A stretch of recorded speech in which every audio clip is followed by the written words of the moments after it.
Cable Crime Tracker is taking a look at how crime wrapped up in 2014 in Pasco. Well, overall property crime is down roughly 13% year to year. We wanted to look at where you're most likely to be the target of a crime. Yeah, Davis Wallman crunched the crime data from the last 5 years, and he found out. He's got our report. Well, you can see these are all painted over because of the graffiti and stuff on them. In 38 years of living on Pasco's east side, the current state of Ronald Copeland's fence isn't the worst he's seen from troublemakers. They come in and went to the big window in the living room and broke it out. Thieves had their way with his money and jewelry. It's a trend, though, that, believe it or not, has been going down in Pasco.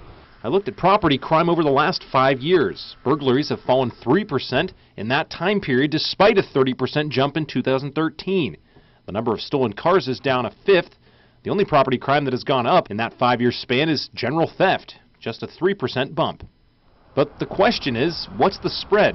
Where are these crimes happening most? Based on those 5-year crime numbers, the area right where I'm standing, or the area between Court Street and Lewis Street, is statistically the most likely area where you will be made a victim of either theft, burglary, or car theft. Pasco Police Captain Ken Roski helped me break down the crime maps year to year. He says crime always follows population, and that's why the plotted out points on maps generally look like this. It's pretty well spread by the population. So obviously, according to the maps, East Pasco heavily populated. Heavily populated. The center of Pasco heavily populated. A lot of our thefts and burglaries are occurring where the populated people are.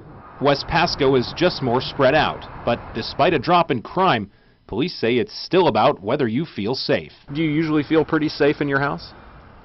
Be honest with you, no. No. The way things are going in Pasco now, I don't think any place is really safe. In Pasco, Davis Wallman, Action News. Now, Pasco did have an almost 40% jump in drug abuse violations a year ago. It's a surprise when marijuana has been decriminalized, but the police say the violation increase is the work of more emphasis on finding offenders. Those crimes are only reported when officers